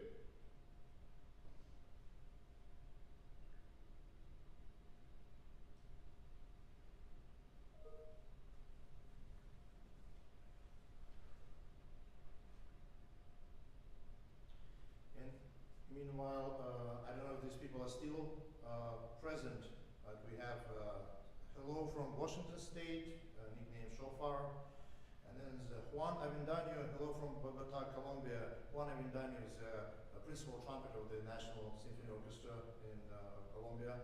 I met him in 2015. We played in one orchestra together. He's a really great player. By the way, there's a great recording of Bachmann concerto he played. And also later, Alan Grace, hi from England. So we had people all over the world watching this show. Oh, that's great. I'm glad to hear that. And it will be on our website, so it's you can share it with other people. You can watch it later. Okay, here you go. I'm gonna send this to you, and maybe you can share this with the students. Do you want me to share it now or? Yeah. You can share it now. We can talk about it. Okay. I just sent it to you.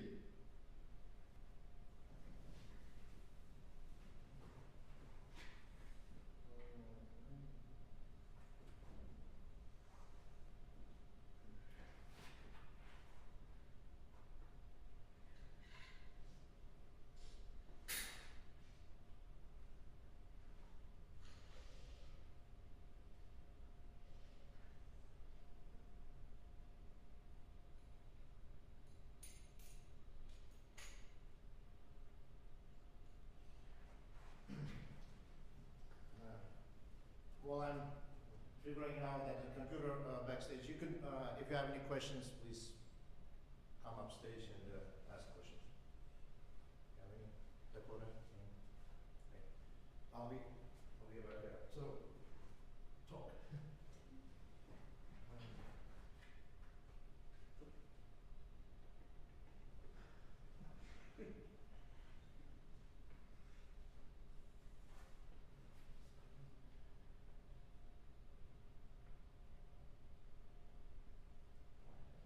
Someone ask a question?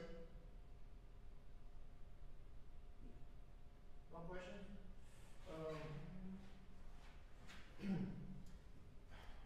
It's taken me a while. I have a question. At this day and age, and especially within the last year, things have changed so drastically, especially in music business, education, and career-wise. What would you recommend, students of nowadays?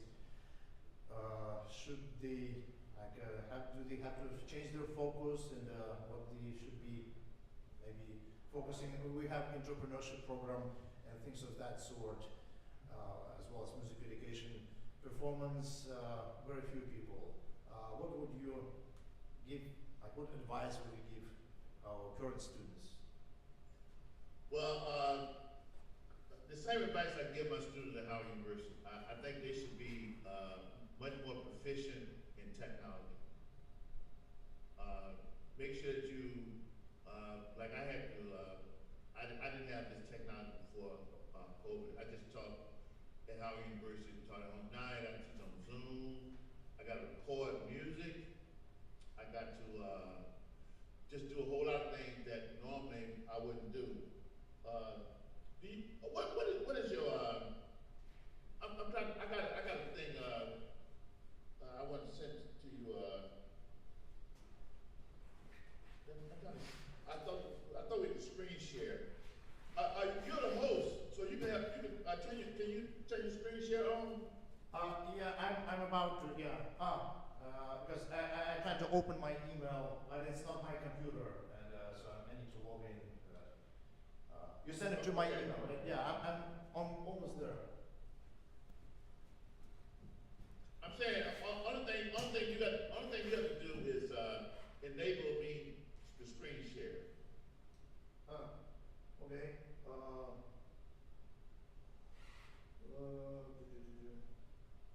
Share screen.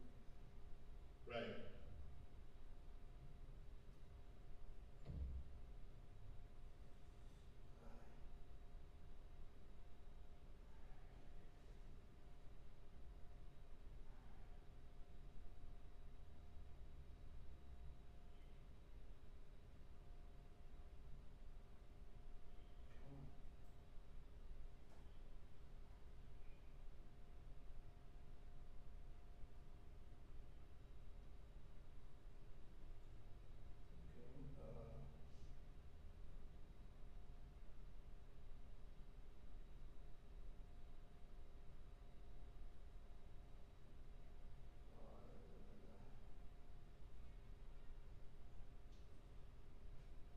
I have the option to share screen advance. Yes. Put enable me to share screen. Okay. Yeah, I made it enable. Oh, you did? Yeah. Okay, wait a minute. Okay, okay, I did. Okay. Can you see that now? Yeah. Okay. These are some of the things that I've learned on the way that teachers have always tried to tell me about. Susan was one, Bob Chickering was another. Like there are 10 things that require zero talent. The first one is being on time. You notice that's in green ink, so that's the most important one. And work ethic, effort, body language, energy, attitude, passion, being coachable, doing extra, being prepared. None of those things call for talent. Talent is not in the equation for none of those. Okay,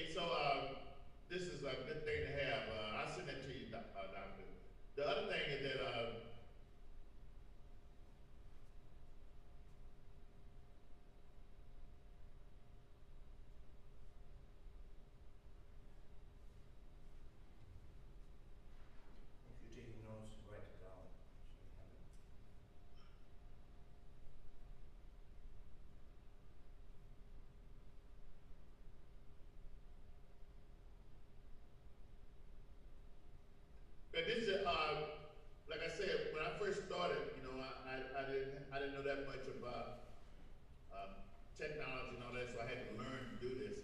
So now, I think since last May, I've only had 2 jobs I've had. And the 2 jobs I had one for Christmas, and I had one for Easter.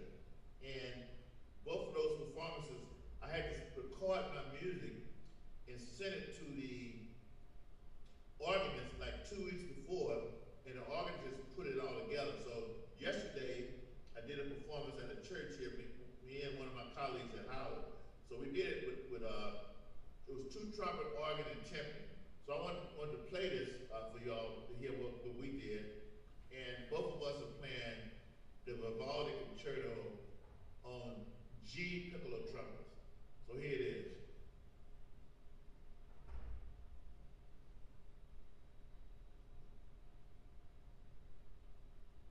Wait, I gotta go back. I gotta go back.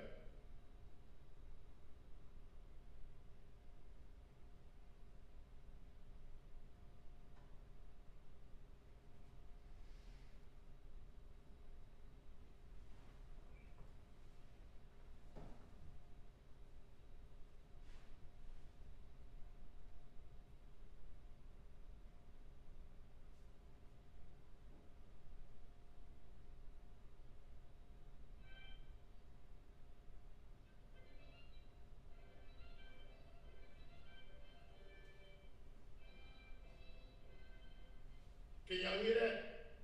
Yes. You can hear it? Not very good, but maybe, yeah. And we could hear your voice really well, but I think he turned off something with the sound. Okay, let me try it again. Wait a minute.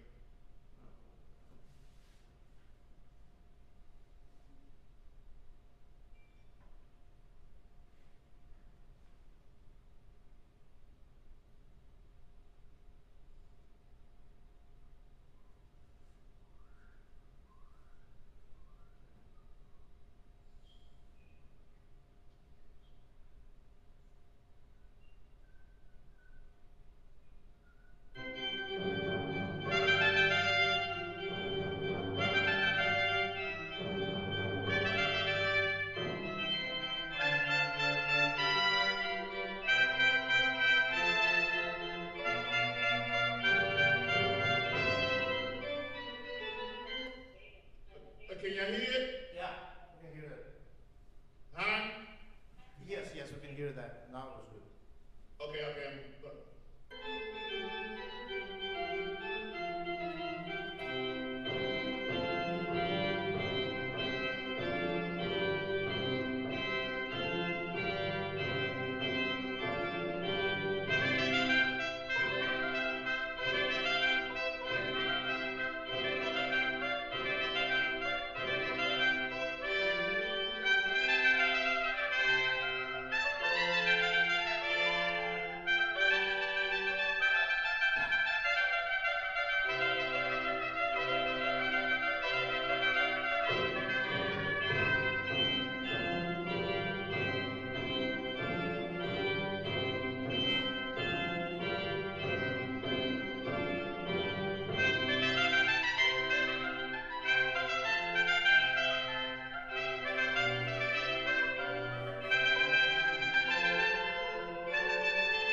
second time doing it, so there were a lot of things I hear that could have been better, but it'll get better the longer I do this kind of stuff, you know.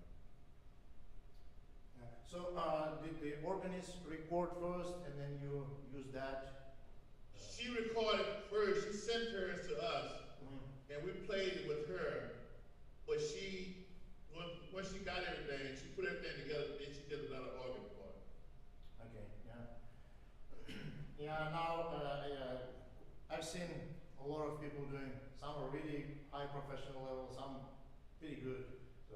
Oh yeah, it's it's very good. very, But those people that are doing stuff like that, they were doing this stuff before COVID.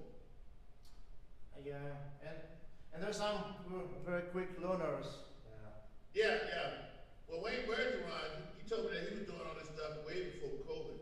So when COVID happened, I mean, it was nothing for him to like start doing this. In fact, a lot of people are getting him to record their records now. Yeah, we've been watching him doing with this British guy, Louis Dowdswell. Oh yeah. Okay, do you have any more questions? How many students do you have in your studio?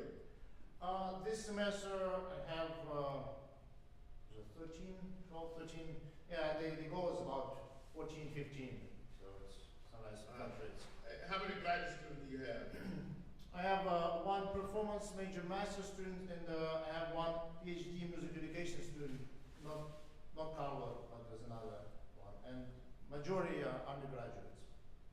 Do you have a DMA program in trumpet? No, we don't. We only have PhD in music education. We're part of the University of Missouri system, so UMKC has a DMA, and I think that's. And some professors, some colleagues wanted to have it. I think we don't want to overpopulate. I think what we have right now is good, and it's good to have doctorate in performance at the conservatory. That's UMKC. So, do you have a good? do you have doctorate in your? No, we don't have. We just have a master's. Oh, sorry. Do they have a good program at UMKC? Yeah, it's pretty strong. Keith Benjamin is trumpet. He's a legit trumpet professor. They also have the jazz, and Bobby Watson is still teaching, so they have really good jazz department there. Right, that's good. Okay then, well, Yeah. I'm enjoying myself, today. It's been such a pleasure to have you here. Of course, I wish we could have you in person, because we could have some nice dinner afterwards. That's usually part of it. But hopefully, when things get back to normal, we might have our trombone professor was talking that they have booked you for next year, giving a convocation talk. I believe. You said what now? I believe our trombone professor was talking about inviting you for the next year for one of the convocation. Like we have regular weekly convocations, and sometimes they have guest speakers. I think he was talking about. I think he was talking about you. So it's but it's for the next academic year. Right. Okay, that'd be fine. Thank you also for sharing the information about the upcoming events. There will be Rick Baptist, saying we have quite a few events happening this month, and so Adolphus Hellstork will be one of the guests. Yeah, he's been in several trumpet pieces too. Yes, and actually, he finished from Howard University. right, and already turning 80 this month. Yeah, right. So please, I think I sent the thing in. We had some problem with the last meeting code and everything, but please tune in and tell your students about it. I definitely will. Okay, so I guess we'll be wrapping it up, and thank you very much. It was great finally to meet you somewhat in person. It's still not a reality in person, but more or less. And it was a great masterclass, and it looks like everyone enjoyed. I for sure enjoyed and learned myself quite a few new things. Thank you, and we'll stay in touch.